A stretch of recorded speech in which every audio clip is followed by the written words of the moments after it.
मैं सबको बहुत बहुत ईद मुबारक कहना चाहूंगी। अस्सलाम वालेकुम। सभी को ईद का बहुत बहुत शुभकामनाएं और मुबारकबाद। अल्लाह ताला ऊपर वाला आप सबको अच्छा रखे। ভয় পাচ্ছে, ভয় পেয়েছে মমতা, জেনে গেছে জনতা।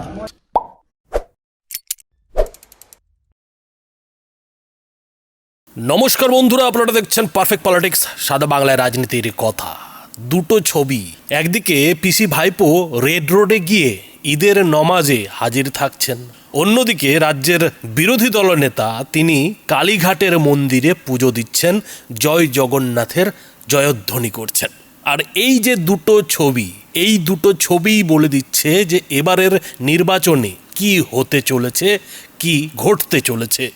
বন্ধুরা, আপনারা ভিডিওর শুরুতেই দেখলেন যে মমতা বন্দ্যোপাধ্যায় ঈদের যেমন শুভেচ্ছা জানাচ্ছেন, অভিষেক বন্দ্যোপাধ্যায় তার থেকে আবার দুপা এগিয়ে গিয়ে সালাম আলাইকুমের পাশাপাশি আল্লাহ তাআলার আশীর্বাদের কথাও বলছেন। অর্থাৎ এ যেন বাঁশের চেয়ে কঞ্চি দড়, সেরকম একটা ব্যাপার যে বাঁশ তো যা আছে আছে, কিন্তু ভবিষ্যতে কঞ্চি কি খেলা দেখাবে তার একটা ছবি এদিন রেড রোডে ধরা পড়ল।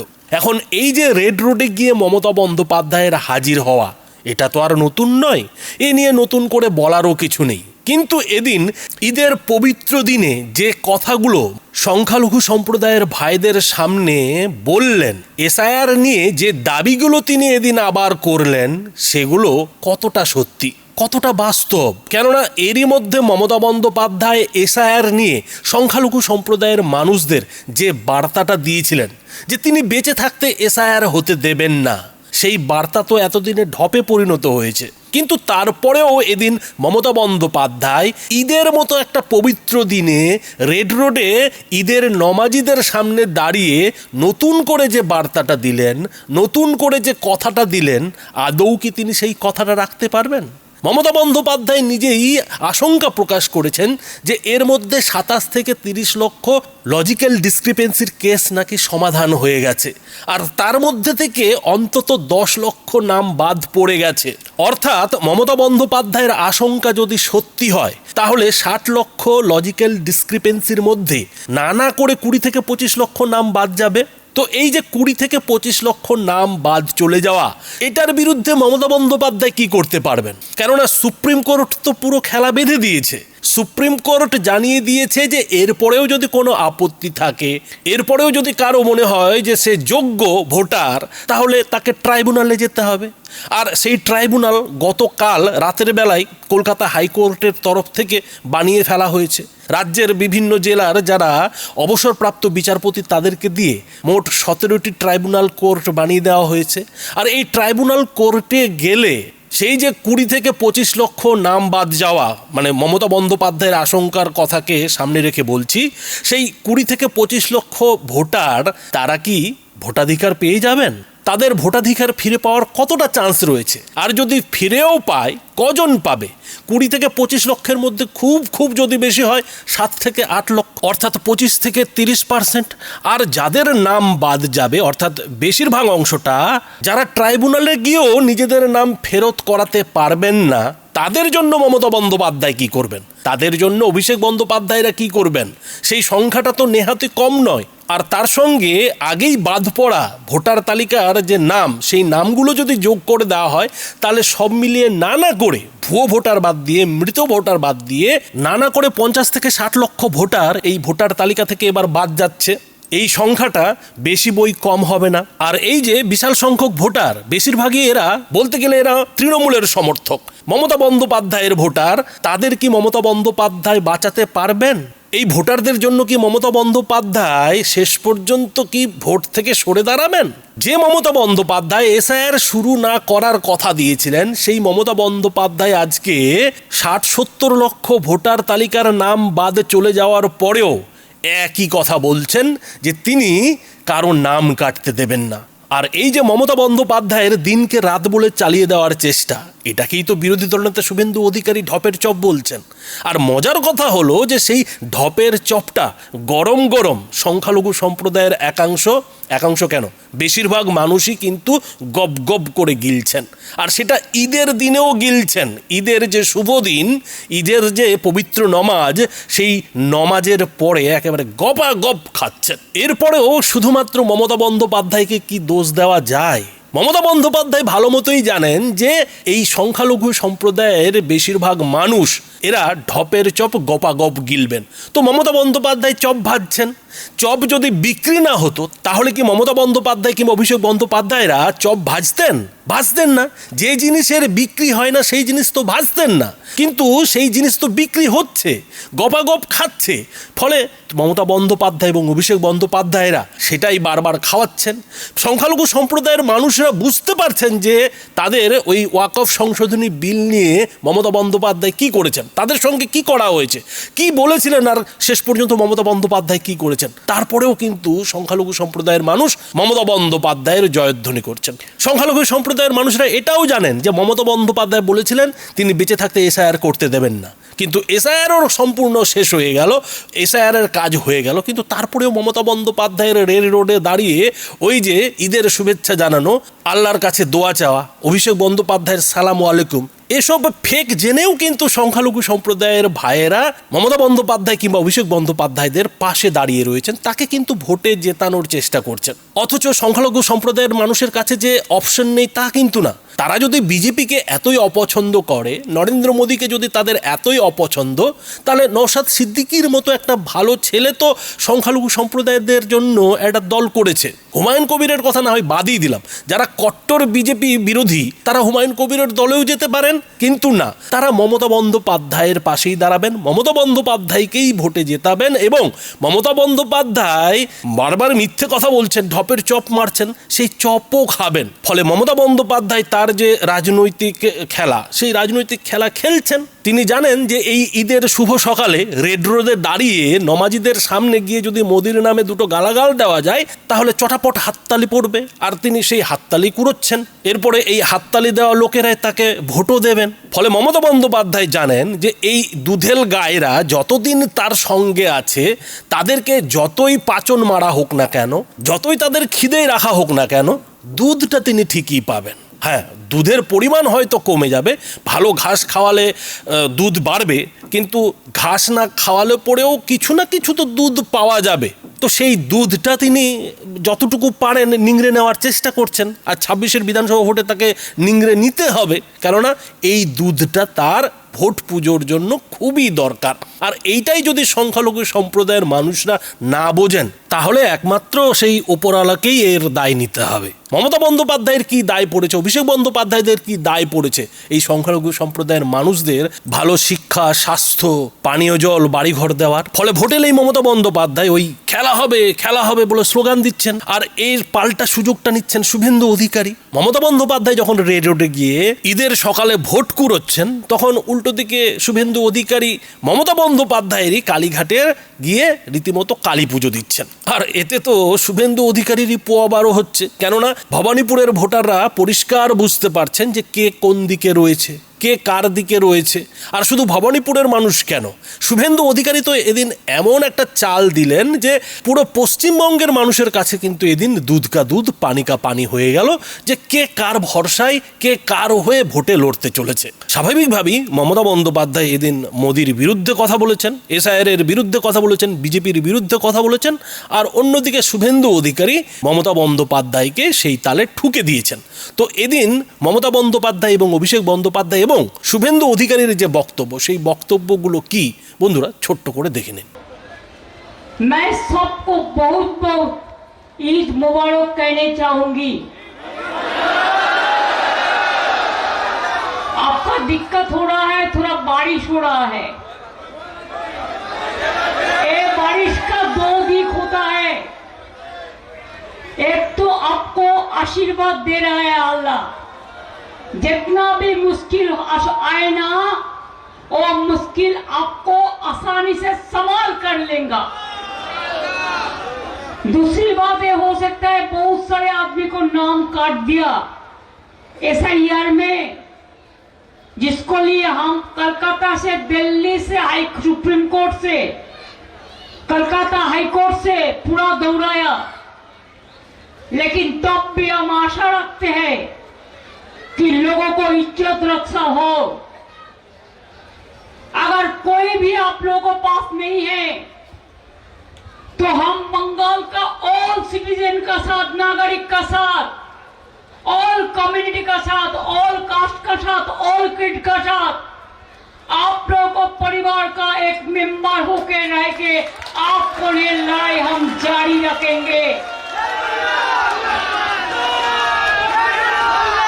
रोशनी अगर रुकावट है तो उसको बरकत छीनना है। हमारा अधिकार हम मोदी जी को नहीं लेने देंगे।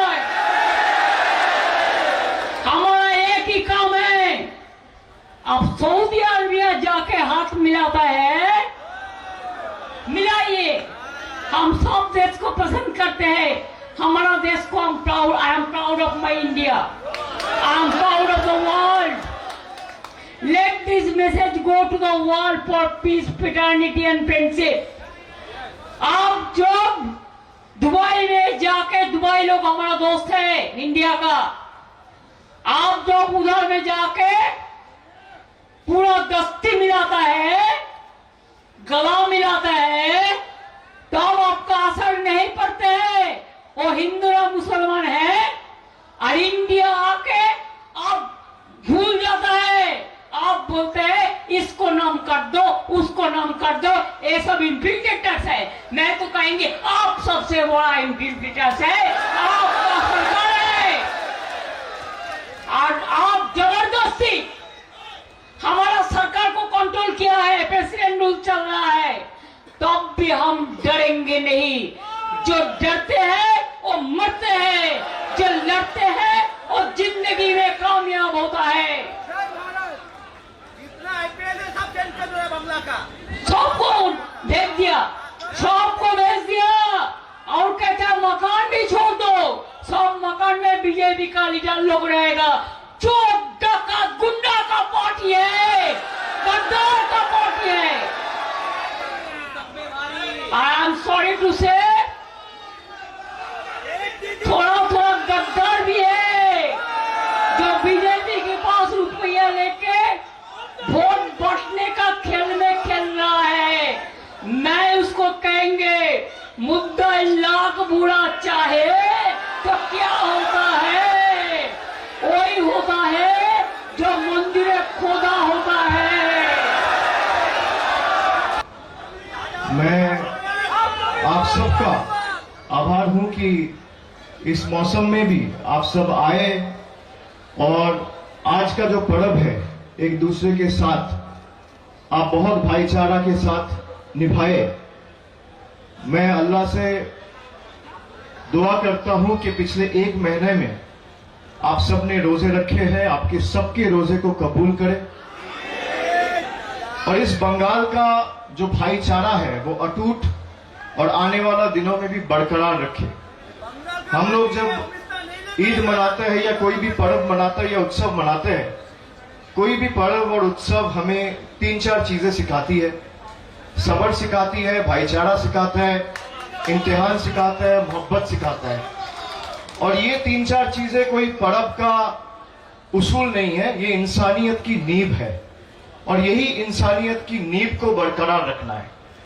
जिस तरीके से भाइयों को भाइयों के साथ लड़ाया जा रहा है, हम सबको इंसानियत के लिए एकजुट होके एक दूसरे का त्योहार अपना के इंसानियत को बरकरार रखना है।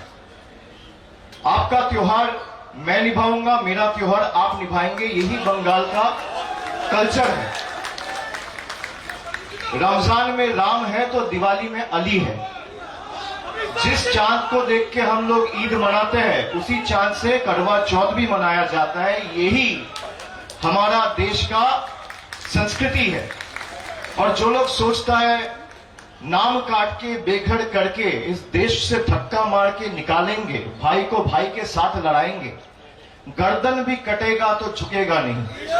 नाम काटना तो दूर का बात है। कोई कहता है हिंदू खतरे में है, कोई कहता है मुसलमान खतरे में है। मैं कहता हूं धर्म का चश्मा जरा उतार के देखो, पूरा देश हिंदुस्तान खतरे में है। मैं बस यही उम्मीद करता हूं कि आप सबका, परिवार का आने वाला दिन बहुत अच्छा रहे। अल्लाह ताला ऊपर वाला आप सबको अच्छा रखे, प्यार मोहब्बत बरकरार रहे। और जिस तरीके से हम लोग बंगाल में भाईचारा निभाए हैं, आने वाले दिन भी हम लोग एक ही साथ एकजुट होके, यही हमारा बंगाल का संस्कृति है। हम लोग उसी भाईचारा के साथ, जब तक एक बूंद भी इस शरीर में दौड़ रहे, रगों में खून है, वही भाईचारा को अटूट रखेंगे। आप सब अच्छा रहे, खुशहाल रहे। बहुत बहुत शुक्रिया। जय हिंद, वंदे मातरम। আজকে অভিষেক বন্দ্যোপাধ্যায় তিনি বলছেন একটাও নাম বাদ দিতে দেব না। আমি ওনার কথার উত্তর দেবো না, আমি কথার উত্তর দেবো না। ওনাদের পার্টি স্ট্যান্ড উনি বলছেন, বিষয়টা তো মমতা ব্যানার্জিকে কেন্দ্র করে। উনি তো এসআইআর চলাকালীনও মুখ্যমন্ত্রীর প্যাড ব্যবহার করেছেন, এখন এমসিসি আছে মুখ্যমন্ত্রীর প্যাড ব্যবহার করছেন। সুপ্রিম কোর্টে গেছেন বা রাজ্যের উন্নয়নের জন্য নয়, রাজ্যের ছেলে মেয়েদের চাকরির জন্য নয়, শিল্পের জন্য নয়, নারী সুরক্ষার জন্য নয়, সুপ্রিম কোর্ট পর্যন্ত গেছেন বাংলাদেশি মুসলিম অবৈধ অনুপ্রবেশকারীদের বাঁচানোর জন্য। সাপ্লিমেন্টারি তালিকা বেরোচ্ছে সোমবার, অনেকটা 10 লক্ষের কাছে মানুষের নাম বাদ যেতে পারে। কতর মধ্যে? 27,30,000-এর মতো না, নিষ্পত্তি আপনার হয়েছে। কাছে ভুল তথ্য হয়েছে, আমি বলবো না।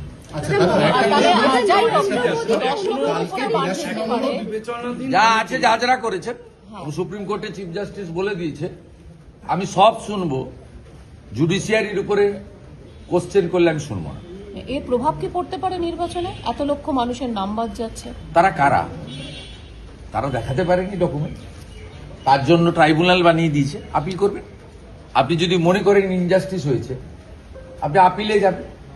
তার জন্য সুপ্রিম কোর্টের নির্দেশে হাইকোর্টরা রিটায়ার্ড জাজদের দিয়ে, এক্স জাজেস দিয়ে, রেসপেক্টেড এক্স জাজেসদের দিয়ে সুন্দর ট্রাইব্যুনাল বানিয়ে দিয়েছে এবং ডিস্ট্রিবিউশন অফ দি এরিয়া ভাগ করে দিয়েছে। আপনি যদি অ্যাগ্রিড হন, আপনি ট্রাইব্যুনালে যাবেন। ভারতবর্ষের এত ডেমোক্রেসি আছে, এত সুন্দর আইন আছে, কিন্তু কান খুলে শুনে রাখুন, মৃত, ডবল ট্রিপল এন্ট্রি, ফেক এবং অভারতীয় বাংলাদেশি মুসলিম তার নাম থাকবে না। যেখানে খুশি যেতে পারেন, নাম থাকবে না। পরিষ্কার ভাবে কানে শুনে রাখুন। আপনি যদি ভারতীয় হন, আপনার যদি পেপারসের প্রবলেম থাকে, আপনি যদি মনে করেন যে জুডিশিয়াল অফিসাররাও আপনার সঙ্গে ইনজাস্টিস করে দিয়েছে, আপনি ট্রাইব্যুনালে আপিল করবেন। Tribunal will take final call, no problem. Supplementary তালিকার জন্য কি আইন শৃঙ্খলা খারাপ হতে পারে? ঘন ঘন কর্মী সভা হচ্ছে, গতকাল একটা হয়েছে, আগামীকাল আরেকটা হবে, মানে সেখানে স্বয়ং দলনেত্রী থাকছেন। ওদের কাজ ওরা করবে। ভারতীয় জনতা পার্টি মমতা ব্যানার্জিকে হারাতে চায়, ভবানীপুরের মানুষকে পরিত্রাণ দিতে চায়, এখানে ভয় ভীতি মুক্ত করতে চায়। সেই জন্য রাজ্যের বিরোধী দলনেতাকে এখানে পাঠিয়েছেন। মোদিজির সৈনিক হিসাবে আমি এখানে এসেছি, বিজেপির প্রার্থী হিসাবে। এই রাজ্যে কুশাসন, অপশাসন, অত্যাচার, তোষণ, দুর্নীতি সবকিছুর যিনি কর্ণধার, মাননীয় মুখ্যমন্ত্রী মমতা বন্দ্যোপাধ্যায়কে পরাস্ত করার জন্য আমি ভবানীপুরের জনতা জনার্দনের কাছে আশীর্বাদ করব। আপনারা 2014 সালে অল্প ভোট হলেও বিজেপিকে এগিয়ে রেখেছিলেন। বিভিন্ন কারণে আপনারা এখানে গণতান্ত্রিক পরিবেশ পাননি। সকালবেলা যদি বৃষ্টিও যদি পড়ে, আপনারা যদি ভোট কেন্দ্রে যান, আপনারা কি করবেন সেটা আমার জানা আছে। আমি নিশ্চিত, আমার পুরো ভরসা রয়েছে। प्रमोद सिंह जी, जय श्री राम सर। आप जो बोला है वही भवानीपुर का जनता करेगा, ये पूरा विश्वास है। सर आपको चिंता है? আচ্ছা রে, এই জয় জয় শ্রীরাম। এই যে বিনার বাবা জনসংঘ থেকে ভারতীয় জনতা পার্টির বলিষ্ঠ লোক, আমি সাগরজির পা ছুঁয়ে প্রণাম করলাম। এই রকম 8 জন বিশিষ্ট পুরনো ভারতীয় জনতা পার্টির কার্যকর্তা এবং যারা রাষ্ট্রবাদী সংগঠনের সঙ্গে যুক্ত, তাদের কাছে আজকে আমাকে পৌঁছাতে হবে। আপনারা আমাকে দয়া করে ছেড়ে দেন। আপনারা কতটা খুশি সুচিত্রাকে পেয়ে? রাজনৈতিক যে আক্রমণ হলো আজকে প্রধানমন্ত্রীকে হবে 4 তারিখে বিজেপির হবে রেড রোডে প্রার্থনার আয়োজক মুসলিম নেতাদের উচিত মমতা ব্যানার্জির বিরুদ্ধে ব্যবস্থা নেওয়া, খিলাফত কমিটির উচিত ব্যবস্থা নেওয়া। পরবর্তীকালে এটা একটা অন রেকর্ড খুব ব্যাড ইনস্ট্যান্ট হিসেবে থেকে গেল। ঠিক মোহাম্মদ আলী জিন্না সোহরাবুর্দিরা যে ভাষায় কথা বলেছেন আজকে তিনি করেছেন, এবং ইসলাম ধর্মের মানুষরা 1 মাস ধরে তারা উপবাস ব্রত পালন করেছেন, করে তাদের যে প্রার্থনার মাধ্যমে আজকে রমজান মাসের পরিসমাপ্তি ঘটিয়েছেন, সেই মঞ্চকে যেভাবে রাজনীতিকরণ করলেন মুখ্যমন্ত্রী, এরপরেও যদি খেলাফত কমিটি কলকাতা রিয়াক্ট না করে তাহলে আমরা ধরে নেব মমতা ব্যানার্জির এই রাজনীতিকরণ এবং মৌলবাদে উস্কানি ঘৃণা ছড়ানোর কাজে তাদেরও সমর্থন আছে। আমরা 24 ঘন্টা অপেক্ষা করব তাদের রিয়াকশনের জন্য। 10 প্রতিজ্ঞা কালকে 10 চপ, এক ঝুড়ি মিথ্যা। বিজেপি ক্ষমতায় আসছে, নজরুল মঞ্চে প্রথম মিথ্যাশ্রী পুরস্কারটা আমরা তৈরি করে রাখছি, মাননীয়ার হাতে তুলে দেব। 24,000 কেন্দ্রীয় বাহিনী আমি ইন্টারেস্টেড নয়, কেন্দ্রীয় বাহিনীর নিয়ন্ত্রণ কে করবে সেটা নিয়ে ইন্টারেস্টেড। কেন্দ্রীয় বাহিনীকে সঠিক ব্যবহারের আমি দাবি করি। যদি কালীঘাট মন্দিরে যদি আজকে মমতা ব্যানার্জির ছবি রাখা হয়, উনি প্রার্থী, তারপরেও যদি ইলেকশন কমিশন এখানকার লোকাল অথরিটিকে দিয়ে ছবিগুলো পরিষ্কার না করেন, তাহলে বুঝে দিতে হবে কি হতে পারে। দেখুন, ওরাই বলে দিচ্ছে কি হবে। দিদি ভাই জিতেगा तो कमल खिलेगा। जय श्री राम। जय श्री राम, जय श्री राम, जय श्री राम।